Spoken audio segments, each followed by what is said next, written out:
did it. We're here. Another week. We've done it. And we're here for you to stare at. What's up to our sidekicks and henchfolk out there in the Geek Nation? You're currently tuning into the CultPop podcast, episode 797. It's a show where we talk about and review graphic novels, movies, TV, and a once monthly roundup of current comics on the stands right now. I'm your host, Johnny Destructo of JD's Hero Complex, located at 4337 Main Street, Philadelphia. Super rad shop that caters to you. So come buy my shit. Joining me tonight is Noel. Hi, Noel. Hi. How much is your shit? It varies from free to very expensive. That's some expensive shit. Options. It's also some affordable shit. It's like a spectrum of shit prices. It's exciting. There's also some free shit. Some free shit, some expensive shit, some affordable shit. Shit. Anyway. It's shit all the way down. Thank you to everyone joining us live on Facebook, YouTube, and Twitch. If you like us talking over each other like we're doing right now, be sure to like, comment, subscribe, and share. Get down there in the chat and chat with us. You can also email us at cultpopgo@gmail.com. And you can join a book club Facebook group called JD's Hero Complex Book Club. It's pretty self-explanatory.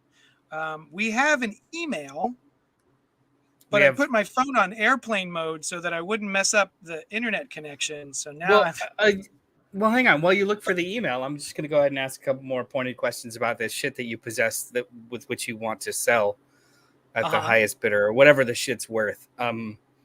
Is it shit that's bigger than a bread box? Oh, there's tiny shits. There's little baby shits. There's big daddy shits. All sorts of shits. Look at this big shit. I got a really big shits in right now. Hold on. Let's do. And I will. So for the listeners, I'm describing him walking to the other side of the room.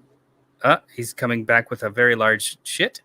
Hey, it's Spider-Man Gallery Edition. Todd McFarlane's Spider-Man Gallery Edition. That is a huge book. What is that like? 30 by 25 inches. That's huge. Yeah, it's about the size of a small car. Yeah. Oh, it's the size of from my neck. It's from my neck to my belt. That's how big. So it's your torso. It's the size of your torso. I believe that's what it is. It's the Todd McFarlane torso-size Spider-Man Artist Edition. It's the Todd McFarlane Spider-Man Artist Edition, human torso size. Yeah. You know what though? I would like plug for the shop. We just recently consolidated some storage units, and there's some like nice out of print stuff that you currently have in the shop that we should put up for grabs soon. Is that Gizmo? It's Gizmo. Yeah. Rob Monroe Jr. says, "Nice. I want to get that." Are you talking about Gizmo, or are you talking about the giant torso-sized Todd McFarlane book? Anyway, hi guys, welcome to the show. We got comments, we got chats. Let's see what we got. Good evening, Cult Poppers. Sorry, JD, my local comic shop didn't have another copy of Fantastic Four Full Circle. You know what, Robert Monroe? I actually got a couple copies in, and we're going to be talking about it tonight. That's tonight's show. We're going to be talking about Fantastic Four Full Circle, the OGN from Marvel by Alex Ross. That'll be our big review at the end of the show, towards the end of the show. That'll be the last half is what I'm saying. But before that, we're going to do what you've been up to this. Sitting on the toilet, waiting for the pod to start. Said for good night. Boop-a-da-pop. Always. I guess he's always on the toilet waiting for the pod to start. I would like to skip ahead to Hal 2814. I lost my fantasy football game, so I can care less about Monday Night Football tonight. So I'm spending tonight watching my favorite nerds. Listen, Hal, JD doesn't really speak this language, but I want to commiserate with you for about 30 seconds. I also lost this week my fantasy team. However, my real team, my heart team won. So every week that I lose fantasy, I at least want my like actual real team to win. But the weeks that are the worst are when you lose both. And just join in your sorrow here on the pod with us tonight. Thank you. Have a good night. All right, JD, come on back in. We're done with Sport Point talk. Oh shit! Whoops. There we go. Let's see. Christopher Goodnight also says, but also along with the Carrie Soto is back, there is a controversy because it's a white. I don't know what any of this is about. All right. So while we were waiting, I threw in the chat. I knew there were people waiting. Just like, what have you guys been up to this week? Christopher word vomited a couple of paragraphs. Just, it's fine. The long and short of it is he finished the Paper Girls show and liked it a lot. Sad that it's canceled. Oh, nice. I agree. Yeah. I felt the same way about the Why the Last Man show, which I also enjoyed and was also canceled. Robert Monroe said, I spent the weekend watching 1950s horror films like The Amazing Colossal Man, The Attack of the 50-Foot Woman, Them, and It Came from Outer Space. I don't think I've seen any of those. But all right, let's see. Oh, I lost both, Noel. LOL, says Hal. It's not funny, man. You don't have to laugh. I know you're just hiding pain. Do we have letters? Are you showing a letter? Yeah, letters. Here we go, letters. Yeah. Christopher Goodnight word vomited again. Chicago bound and down. Okay, technically that was Wednesday, and I'm writing this from the comfort of my living room, but that was the best opener I could think of. The Chicago trip, while it didn't go off as expected, still was amazing. And then he goes on to tell us about his entire Chicago trip. Podcast and Killer's music kept me entertained, and my car ran just fine, and I got there plenty early. I stopped off at Challenger's Comics on the way to my hostel, where I picked up Batman and Superman World's Finest and Nightwing before checking into my hostel. After paying $54 a night to valet park my car, taking a shower, blah, blah, blah. The next day was spent seeing and getting my tattoo, though I had to argue with her to get the tat I wanted. What? You had to argue with the... Here's the tat.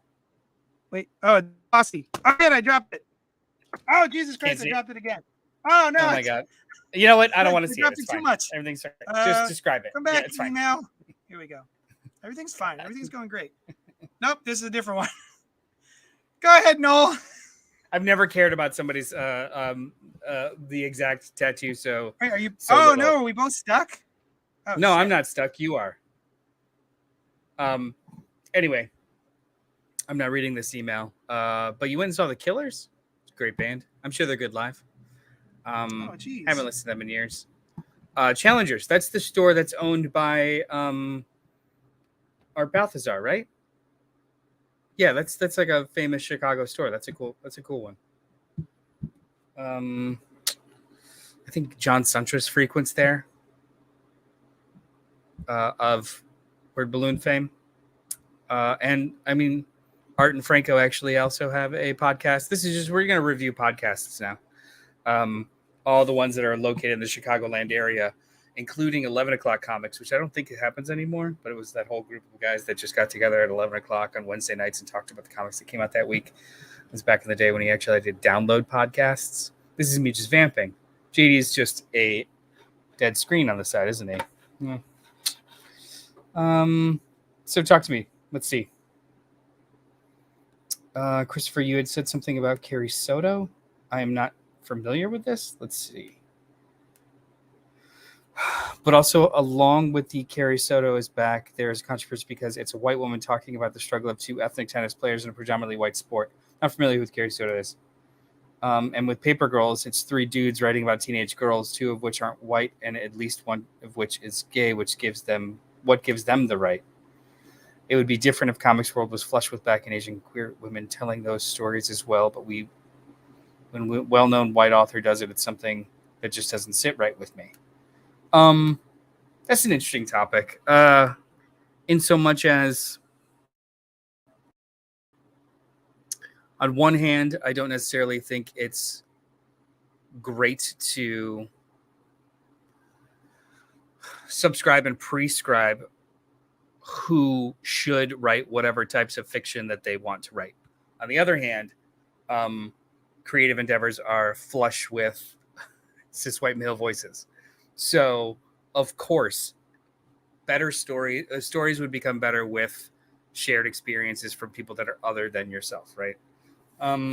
So in regards to like the three white guys that write Paper Girls, I think it was created by three white guys. I'm sure there were other women in the writing room. I don't really know. What I'm trying to say is I don't always think that these kinds of scenarios are one for one. So it's a what about kind of argument to just say that, like, well, this staff had this many white people and people of color and men and women versus this staff which had more white than not. It's never really a one for one because it depends on the product that comes from it and what the intention was and what the execution was. Like, equity is not always sums and parts. But yeah, anyway, let's see what else you spent your weekend watching. 50s television. I want to get the book. Lost both. Oh, hey, how's it going?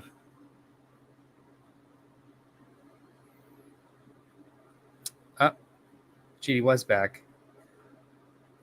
Let's see what else. You're talking about the book, not the show. Paper Girls, the book. Women adapted it for TV, but I absolutely, Chris, you have to write complete sentences before you hit enter because they're just fragments that we're catching up for.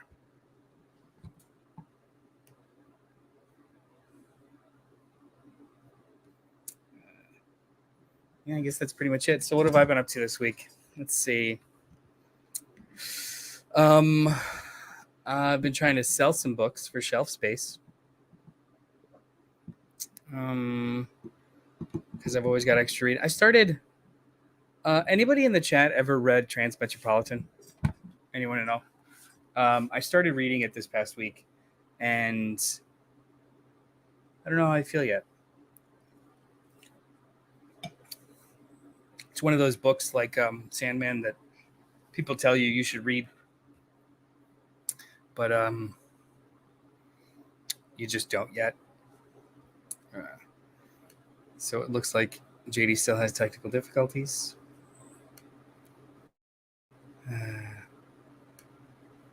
You can only fit so much in before you have to hit send. Then be more equitable with your words. I don't know. I'm back. Sorry, guys. Oh, hey, how's it going? Good. Was the show over? Did you finish? No, but I think they could probably edit all of that out for the audio. Great. So he continues. He got a tattoo, and he's oh no, it won't be. I don't get a new tattoo everywhere I go, but it might be something to start doing. I've only just this year started getting tattoo, as most of my arms and legs are plotted out. These two were kind of impulsive, as Taylor Swift tat was inevitable. It was just a matter of time and where, but I decided to get a tat to commemorate my Chicago trip / Killers concert. I decided to get a parallel tat on the other hand, especially since my Killers tat is Diana Agron from their Just Another Girls video. And there are rumors, speculation that the Taylor and Diana were an item.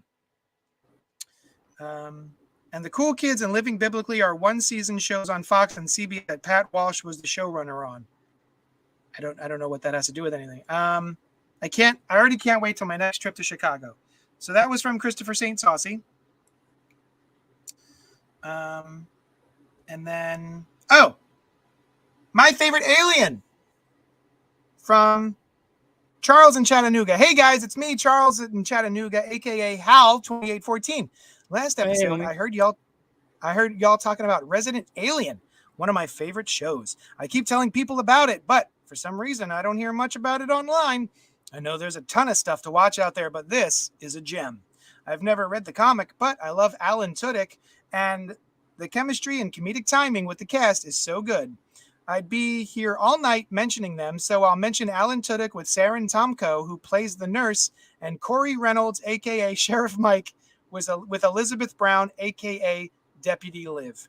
Well, I'm glad you guys like the show as well. Till next time, spoiler alert! So yeah, I just finished season 1 of Resident Alien. I'm a giant Alan Tudyk fan. I don't know if I'm saying his name right. Tudyk. So yeah, thank you for emailing us at cultpopgo@gmail.com. Tom while you were away, I had mentioned that I started reading Transmetropolitan this past week, and I enjoy it, but I'm on the fence. I asked if anybody had, and Todd Engel responded, "We loved it back in the day, but I don't know how it would hold up today." I do remember Spider Jerusalem. For those that have never read it, Spider Jerusalem is future version of Hunter S. Thompson. He's a gonzo journalist in this kind of, I wouldn't say post-apocalyptic, but like maybe super consumerism, near future kind of existence in large metropolitan areas. And he's just a journalist, a gonzo journalist that just goes where the story takes him. He lives on drugs and alcohol and just does it all. It's very dated, but not irrelevant. Does that make sense? Like the topics are still relevant, but the style and the main character is a kind of like a dated pastiche version of people that don't really exist anymore. Yeah. Both times that I have attempted to read Transmit, I just said this dude's an edgelord and I don't care. He is, but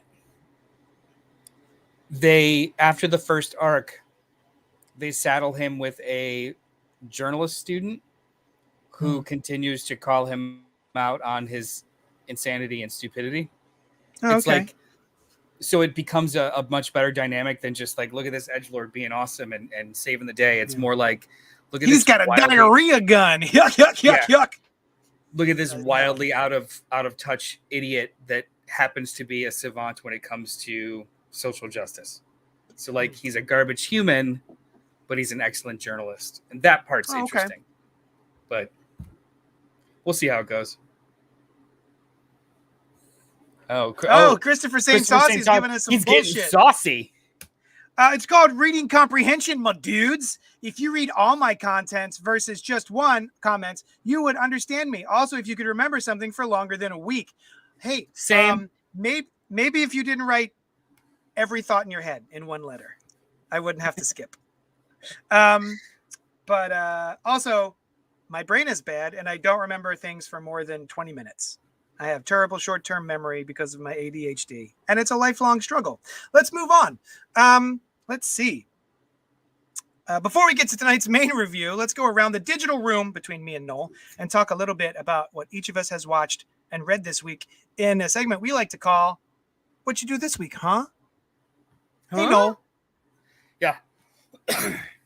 It begs the question. What'd you do this week, huh? Huh? Huh? Huh?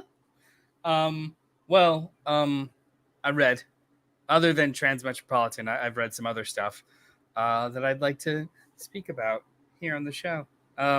Please first do. thing, yeah. I won't go too much into this because I think we're going to talk about it next week in our like monthly overhaul or recap of like comics for the month. But Vanish #1 came out from Image Comics, written by Donnie Cates with art by Ryan Stegman.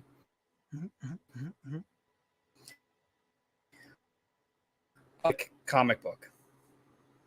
I'm sorry. All that came through was the words "a comic book" because you froze. Say it again. It was a very slick comic book. Slick. It was a slick comic book. Great. They're riffing on an aesthetic in comic books that I don't enjoy.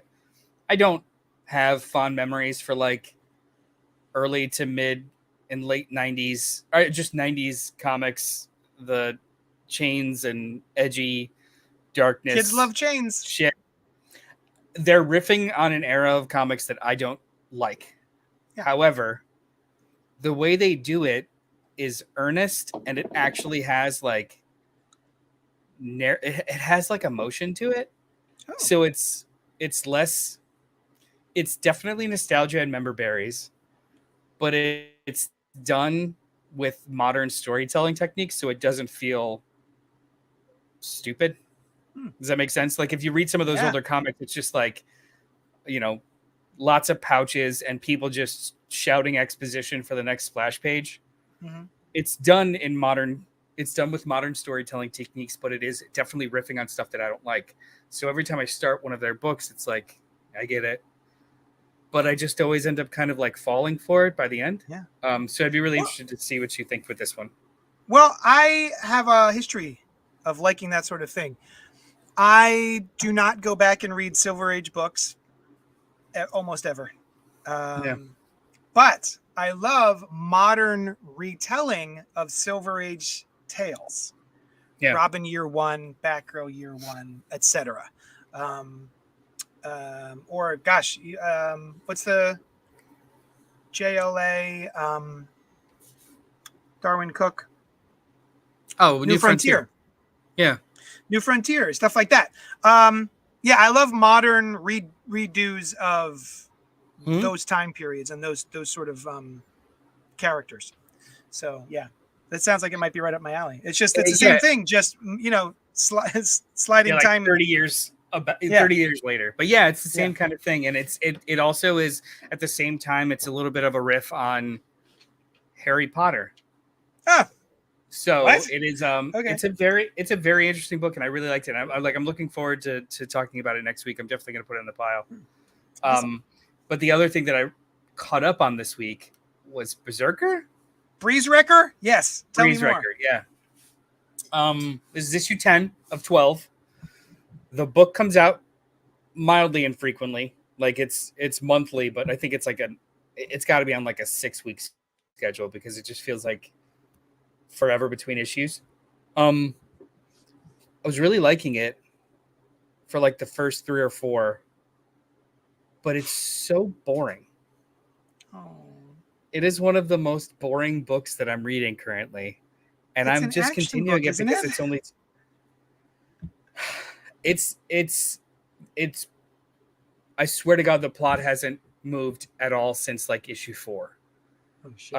And they keep it's difficult to remember stuff that happens from the last issue because it seems like it's going nowhere. It's just they keep stress testing the character of B to the point where now he can like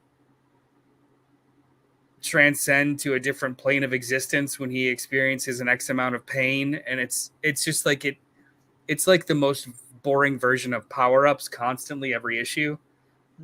And it's like the action bit of it is just, it's been so samey for like 7 issues. It's an unfortunately boring experience.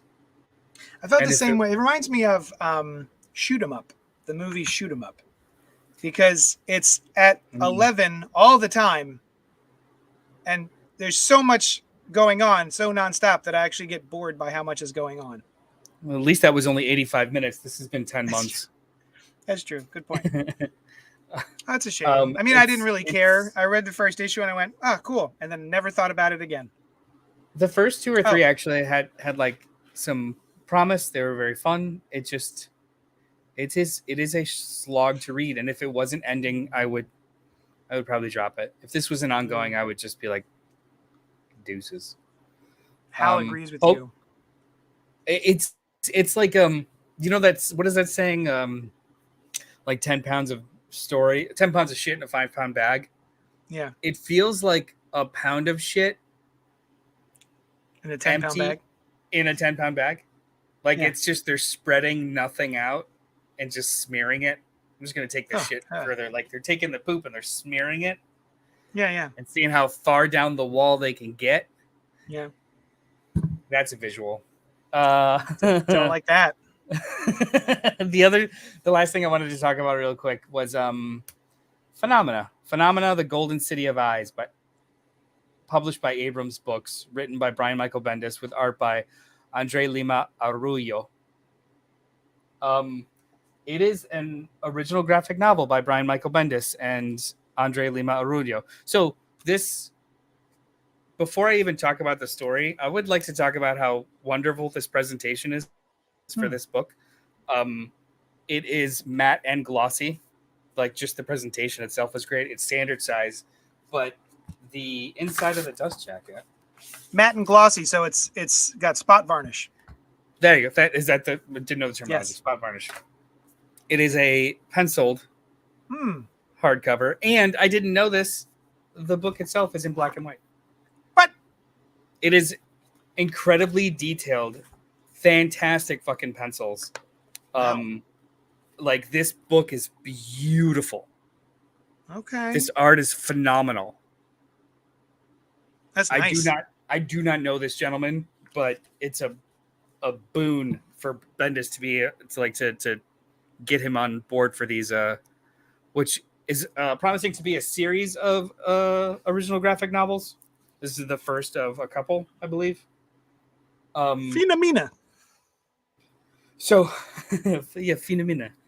So it's chunked out into 4 chapters. I read the first 2, and I'm really liking it so far.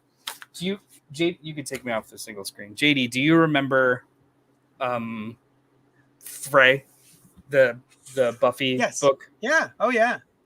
That first issue was a little difficult because it was a made up language. People were throwing around made up words and made up terminology. And you're just like, I think this means cool. I think that means food. And it was very in the weeds with like their vernacular. Yeah. The first couple of pages of this. Yeah. They do not like, they literally just throw you in. They do not talk about races, religions, types of people and monsters and aliens, where the fuck you even are.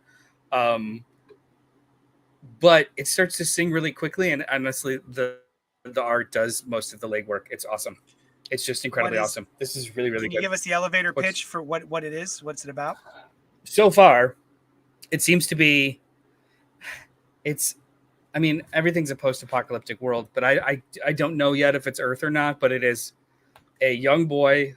It starts with a young boy who is just fitted with gear. Maybe he's like 12 and wants to buy a piece of fruit at a local vendor. The vendor says that fruit costs a story. So the kid starts telling him a story about how he met his best friend. And then it does a flashback. And his best friend is this warrior, this fighter, who's this character named Spike. He's a cipher, whatever the hell that means. And how this character stole Cypher's dagger. And they all want to go to this golden city. It's nothing but exposition and plot contrivances thrown at you, but it's done so like cute and beautifully that I was just like, yeah, let's go. I want to learn more. So I found at least the whatchamadilly. I probably could have read the back. The story of a young boy named Bolden and his warrior friend Spike, survivors of a phenomenon that took over Earth years ago. Not an apocalypse, something far more interesting. Bolden and Spike are forced to team up with another lost orphan of the world, Matilda.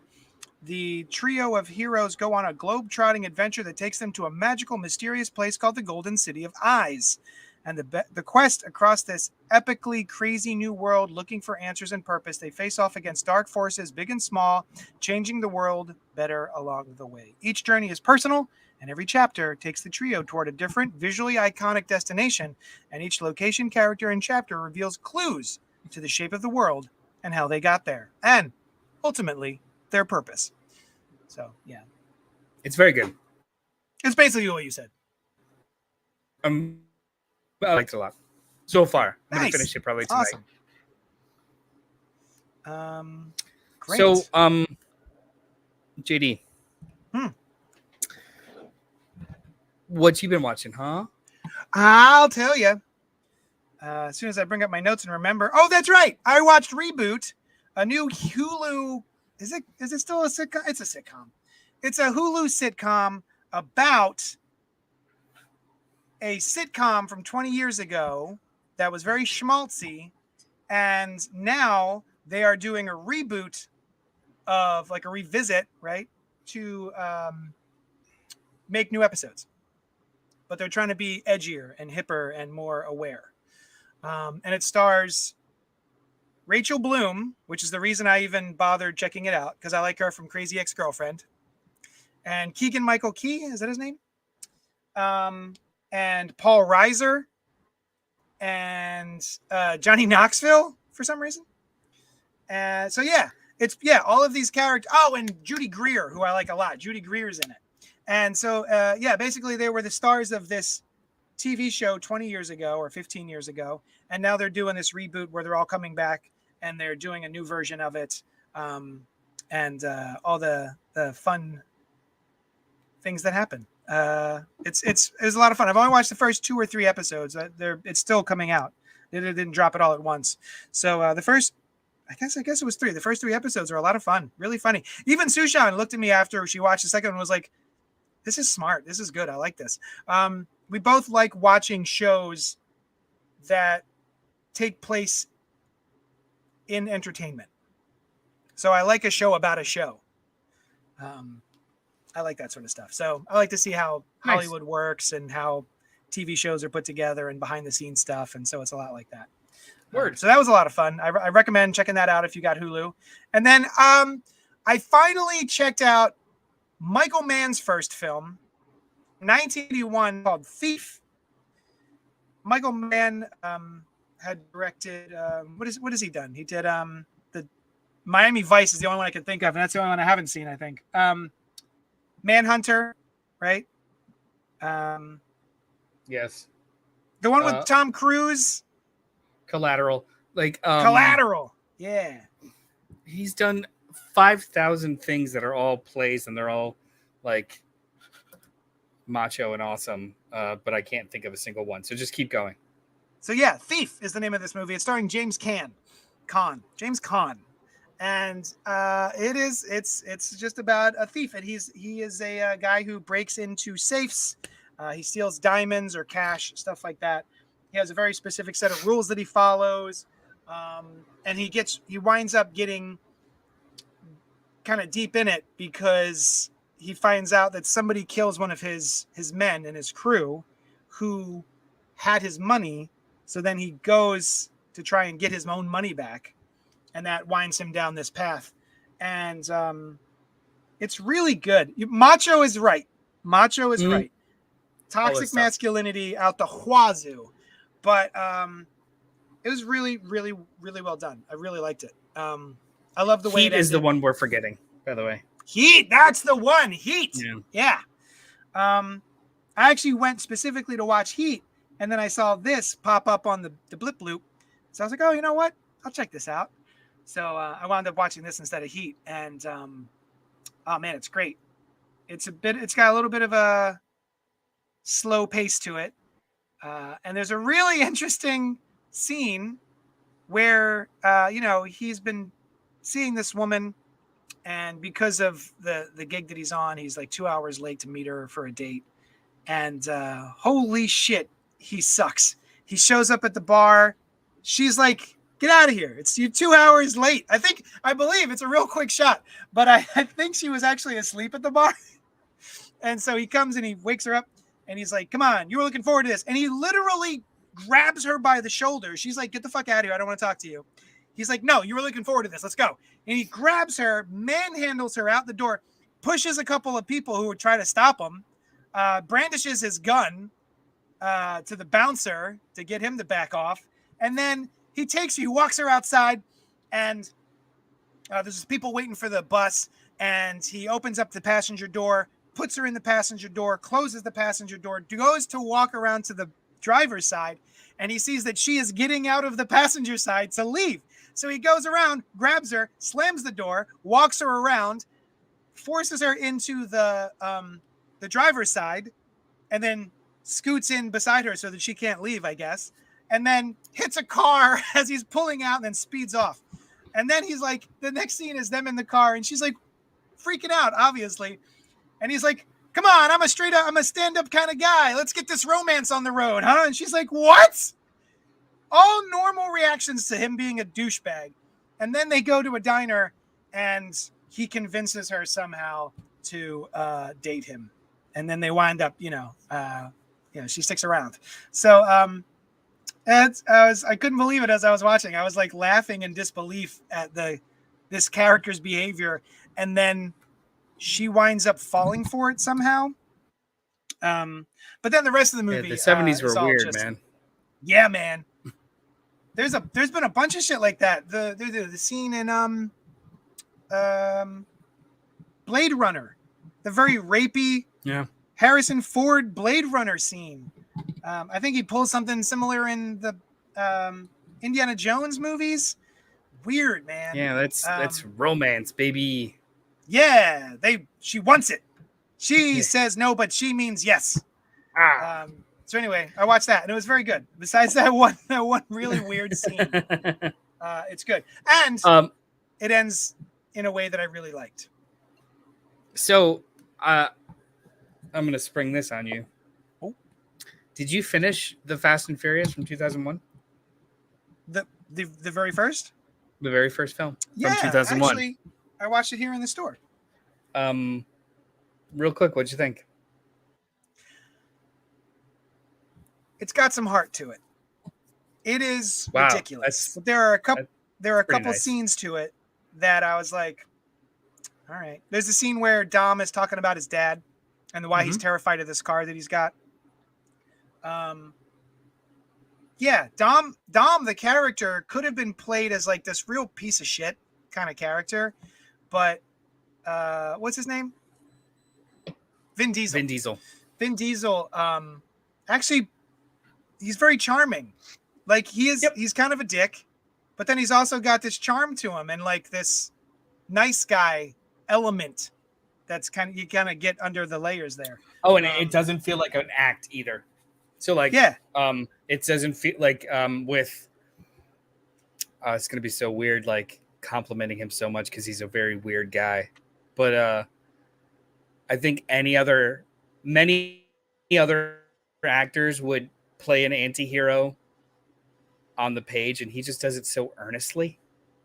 And it's like, yeah, I would do stupid. Yeah, no, okay, yeah, no, yeah, of course, yeah. So I didn't hate it. There's a bullshit in this movie though, like I'm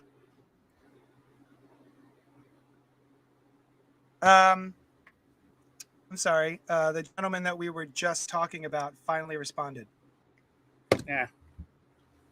I have to put that aside for now. What was I gonna say? There's some ridiculous shit in the movie. Oh, there's some nonsense. Like there's so many references to cars in regular conversation that I'm just like this yeah. Stuff so like, you're running on empty, mister, or you're on fumes, or put it into high gear, chief. Like, stuff like none of those are actual lines from the movie, I don't think. But those are just the type. It's the feeling though. Lines. Like if you would have told me, like I'd be like, yeah, of course, those are all lines in the movie. Yeah. Yeah. You're really how did you feel about? Engine. How did you feel about the latte scene?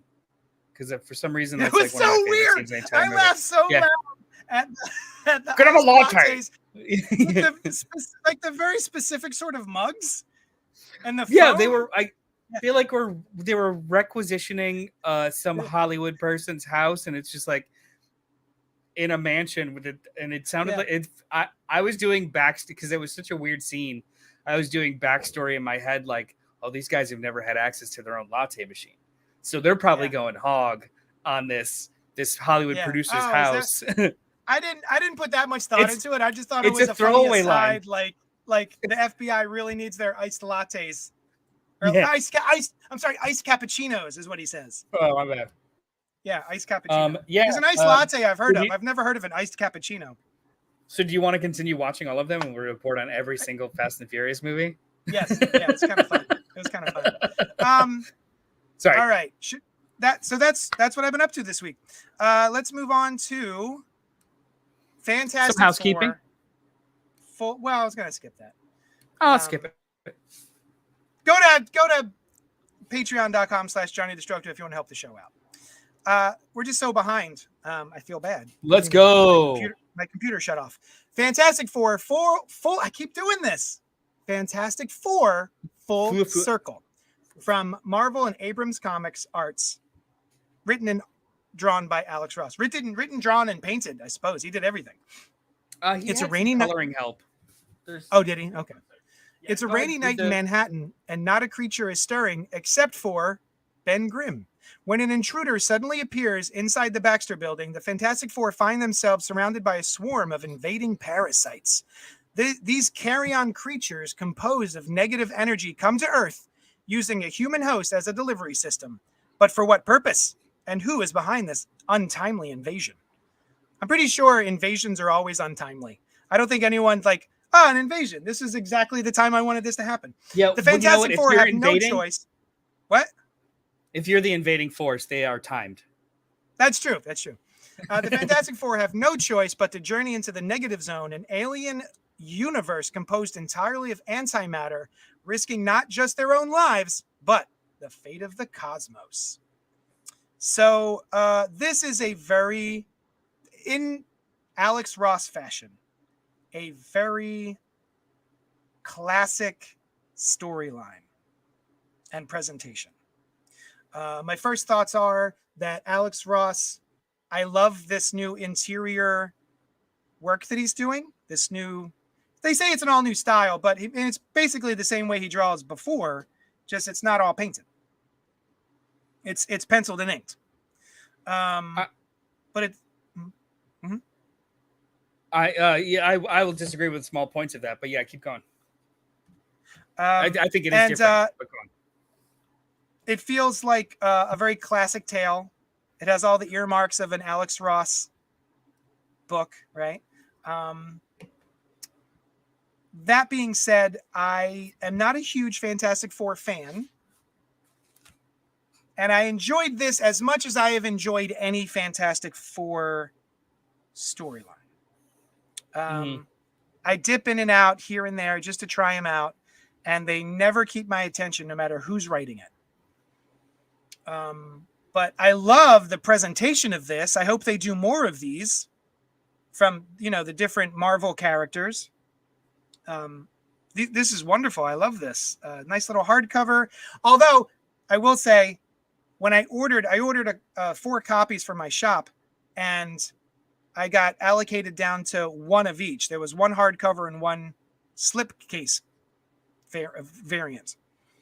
And then I had to reorder and back order more copies, and then eventually 4 more copies showed up. So hopefully that won't happen in the future if they do more of these. But I do love these OGNs. I love Alex Ross in this.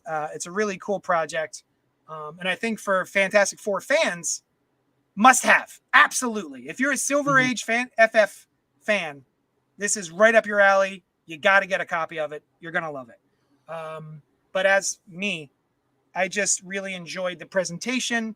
I enjoyed sort of, again, we were talking earlier about modern storytelling that harkens back to a different age. And this, I think, was very successful in that way. What did you think? I liked it. I liked it a lot. I am a little bit kinder to the Fantastic Four than you are. Or at least I've enjoyed modern runs a lot more than you have. But I do not enjoy the Silver Age and Golden Age stuff. It's like the way it's written doesn't really do anything to me. And that's basically his favorite thing. And it's basically what he's like. I think he's even said like this story takes place between like Fantastic Four annual #1 and issue like 51. Like this is steeped in an era. And I also have like mixed emotions just about Alex Ross in general. I love what he's done for the format, for the art, like painted, photorealistic, beautiful images of posed superheroes, how the cloth would look, how they would appear in physical space that is grounded.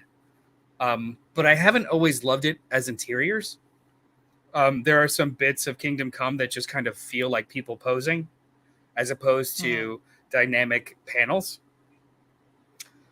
I feel like he has rectified that with this. His panel layout is way more dynamic than I've ever seen it. The way that he I think he's using another colorist too. I forget the gentleman's name. So he's not painting all of it. He's only painting certain parts of it. But then they go with this wild color palette that just fits aesthetically with the time period, but then also like in kind of a psychedelic poster kind of way that just works. And because it's colored as opposed to painted, I could see the pencil marks, the sketches, the when it's fully painted, my mind goes to this is a picture of a person. When it's fully photorealistic painted, and you kind of lose, at least I do, I kind of lose a sense of how impressive that is. But in this, being able to see the pencil strokes in some places, how the panels are laid out, it's just, for some reason, it just almost looks more impressive for me. I would almost want this even more oversized. It came like slightly oversized, but give me like a gallery of this bitch because Right? it's a beautiful book. I love the new stuff he tried. There was a couple of pages where the panel layouts were diagonal and across. They worked for the most part. Some of them were slightly confusing, but it was fine. I really liked how it ended. I thought that they were so the end scene is really, really funny to me because this isn't even a spoiler. It's just, they make it home. Yay. Ben and Rich and Reed are in the kitchen. Ben's making a sandwich, and Reed starts to talk about how he believes this and he thinks this, and we're powering the negative force with our emotional baggage and doing all this, and I have a theory and blah blah blah blah blah. And the way that it's paced, and it seems like it's setting up a sequel immediately, like a dangling plot point. But then Ben is just like, dude, just take a win, and walks away, and then it ends. Like, even Ben Grimm is just like, fucking, it's bedtime. Just put it in your pants. We're done. We made it home alive, and I want to eat my sandwich. Yeah. And I thought that was just like a very perfect ending. Yeah, I thought that too. I was like, oh, I guess they're setting up towards something, because we also don't get very much in terms of resolution of the big bads, right? There's a nihilist in the story, which I like. They're like, we got to peace out. We're dealing. Yeah, they basically run. Yeah. Both bad guys they come across, they're basically like, we're not ready for this shit. Let's go. Yeah, I thought that was really strange. That was the only thing that I was like, what? Yeah, I think cosmic entity. That I guess because he says he's not really there. He's just an echo of a previous. Go back to the credits page, please. Yes. It's killing me about the colorist. Josh Johnson. Yeah. With lettering by Ariana Mayer. I think to a detriment, he placed this story specifically in between specific issues. I know that that's what he wanted to capture, like that style and that era, but maybe to a detriment, he created a story that he can't actually continue and or develop stakes for, because you know where they are next and you know where they were before, as opposed to this being just a standalone story that we want resolution for, that we want to continue elsewhere. So as a piece of pop art, this is cool. As a comprehensive story that really like engages, I think it's maybe more of a divorced of the art. It's like a C. With the awesome art, it's like a B plus. Like I think the art really does the heavy lifting here, which it makes sense. He's not a writer by trade. He's an artist. He's a storyteller via pencils. But yeah. Sorry. You're responding, aren't you? I was, yeah. But that's that. Yeah, I was really excited about this. And I think I was expecting a little bit more meat. But even still, I had a lot of fun. It's really well done. I like all the different art styles that are going on, because he does meld several versions of his styles, which I think is very cool. And there's a couple of times that I kind of smiled, like, oh, that was a cute bit or something like that. Like, the interactions between the characters feel great. They feel natural. They feel like the FF that I've always known and been. I was gonna say known and loved. I've never loved them, but you hate the them. FF that I know and am aware hater. of. Yeah, you hate these people. If they were real, you would want them to die. We've talked about this offline. Yeah, like a page like that. Go back one page. Yeah.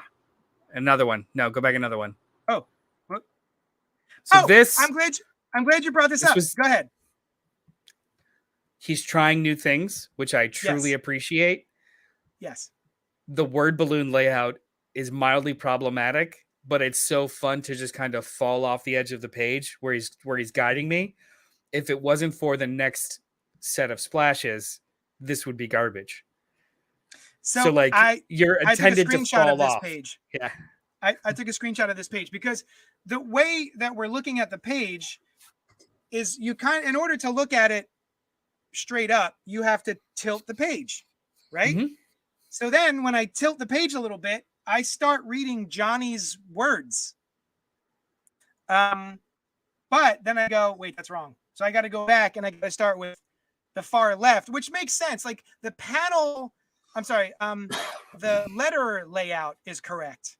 But the way it's juxtaposed with the panel layout, I started reading it the wrong way because I'm an idiot. I did a little bit too. I went up and down as opposed to left to right, which again, if this was just one sequence, I would find it wildly problematic. But the fact that it leads you into the next page, the next splash page that is falling forward, I was like, okay, I see what you did there. That's pretty cool. Like that's pretty cool. You made me kind of tip over and get confused, only to just completely disorient all your characters and fall off the page. So like it's stuff like that I can't remember ever seeing him try or do before. As beautiful as his paintings and his figures are, I've never considered him or seen him kind of like live outside the panel or really play around it. And this is more that, and I just thought it was incredibly impressive. This definitely is something I've never seen Alex Ross do. So that hyperbolic claim of you've never seen him like this, I think that's accurate. Yeah, for sure. Accurate. Yeah. And it's really good looking book. Enjoyable. Oh, this sequence too, where they are in pitch black and it only reveals itself panel by panel over 2 pages. I'm like, this is fun. This is cool. Yeah. I didn't understand who the fuck that guy was, but I don't care. Yeah, that's for the hardcore FF heads. Yeah, like apparently Reed Richards went to college with so many future supervillains. Yeah, because that's the only backstory that you could mine from. He pissed off a lot of people in college. Gentleman. Yeah, Janus. But yeah, I would recommend it to people who really like the FF or really like the Silver Age. People who like Alex Ross art. If you're none of those people, I probably wouldn't throw this at you, right? You know what? I was like maybe 12 or 13 when I found a copy of Kingdom Come and on like a Barnes and Noble, and I just looked at the art before actually reading the story. Mm-hmm. I would give this to a 10-year-old. Oh yeah, I would absolutely give this to a 10-year-old. Yeah, because it's a very like self-contained, high concept, very pretty to look at. And I think the panel work is strong enough to not even need to bother with the words for the most part. It's fun. This would be. I think this is an excellent gateway drug for the Fantastic Four. Cool. Yeah. Agreed. Yeah, it is a good. That's a good point. Someone who wants to try the FF, I would hand them this. Yes, I agree. Yeah, because you don't have to love the FF, but this is a good. You want to dip your toe in. It's so in and out too, guys. This is a 70-page book. It is not. Quick. It is not a. It went by fast, but it did not feel empty. Yeah. So like it's a great length of just like hit it and quit it. Yeah, you could just one read, one sitting. Yeah. One sitting for sure. Nice. All right. Well, that was a pretty quick review. Anything else you want to say? No. Do you have a favorite Alex Ross Jonesky? Oh yeah, Kingdom Come. Come on now. Kingdom Come was my jam, man. I loved Kingdom Come. And I was really excited for Marvel's. I think I read Kingdom Come first, even though I want to say that Marvel's came out first, but I'm not 100% sure. I don't remember. And my experience was that Kingdom Come happened, and then I was like, ooh, Marvel's, I'm going to read that. And I was really let down by Marvel's. But Kingdom Come, I thought, was just top-notch. I'd never seen artwork like that, gouache and watercolor based on models, referenced. I was just blown away by it. I absolutely loved it. And I think he's a very talented gentleman. And I like all the covers that he does and stuff. It's just, it's one of those things where he's been so good at what he does for so long that no one really pays attention anymore. And I'm glad that people are starting to pay attention to him again because of this, because he changed things up a little bit. Yeah, as like super fans of this art form and just artists in general, you want to see them kind of like evolve, branch out, fuck up, try things. And I don't get the impression or the sense,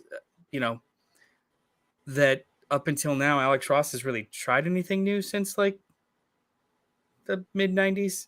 Like he's just got that like incredibly impressive niche and then just does that. Like every single painted cover under the sun, they're all beautiful, but okay, now what? Like what's going on next? And if this is the next evolution of Alex Ross, I'm down. I'm super fucking down. Yeah, I have no idea how long this took. Yeah, right. Yeah, it took 17 years. But I would like a Spider-Man version of this, or Avenger version. Yeah, maybe. So yeah, get another co-writer, maybe. Hal says I like the FF and Alex Ross, so I'm getting it. You should. It's great. Yes. I would love to I think sometime this year, maybe this holiday season, I will revisit Kingdom Come. It's sitting there on my shelf, and I remember it in broad strokes. And maybe this is reignited kind of wanting to revisit Alex Ross, because I have written him off for the most part. Like, yeah, he's the guy that does covers. Cool. Like as relevant as he is for how I do think that his work has defined an era of comic books, but he's been doing the same thing for so long that I fear, at least for me and my readership, he has become slightly irrelevant. And this is a step out of that box. Agreed. Yeah, I hope he's able to, move forward with some momentum on this. Yeah, although I'm sure he's doing just fine. I'm sure he gets paid a lot for all of those painted covers he does and stuff. It's not like he's not getting the work. If you go to any con that his stuff is at, like, he literally has an art dealer that just handles his commissions. This is like, he's fine. He's more than fine. It's just, it's more about like wanting to see the format evolve, and this is great. Yeah, I don't think he needs this to survive, but I would love to see more of it. Agreed. Absolutely. 100%. All right. That's it. We did it. Yeah. We are the best around. Nothing's ever gonna get us down. What are we doing next week? Oh, is it next week is a comic book roundup? Yeah, next week's comic book roundup. So I will anyone that has any suggestions about anything that came out this week, go ahead and throw them our way, but I kind of already have the list. This month. Yeah, whatever. Sorry, this month. Yeah. Yeah, we used to do the weekly reviews of all the comics a bunch of the comics that came out. And now, because we've been diversifying, at the end of the month, we generally are going to be doing a monthly comic roundup of our favorite books or most interesting books of the month. So if you have anything you want us to talk about, let us know. I think there's going to be 6 or 7 books. We might skip what you've been up to this week and just go books. Okay. Fair enough. Some spoopy stuff. So there's been a lot of horror books coming out lately. Oh, yeah. Yeah. I figure we'll do that now. We'll do that now as opposed to after Halloween at our next monthly roundup. So we got like Creep Show and something else. I want to catch up on The Closet. Stuff of Nightmares, Creep Show. Catch up on The Closet. Nice House. And that could be Nice House on the Lake is a new issue coming out tomorrow, I think. I am like 4 issues behind. I read 7. Me too. Yeah, it's so good though. Yeah. But all right. Oh, you know what? Email us at cultpopgo@gmail.com and let us know what your favorite horror comic book is, because I want to start reading some more horror comics. All right, guys. Thank you so much for hanging out with us, and we will talk at you later. And broadcast.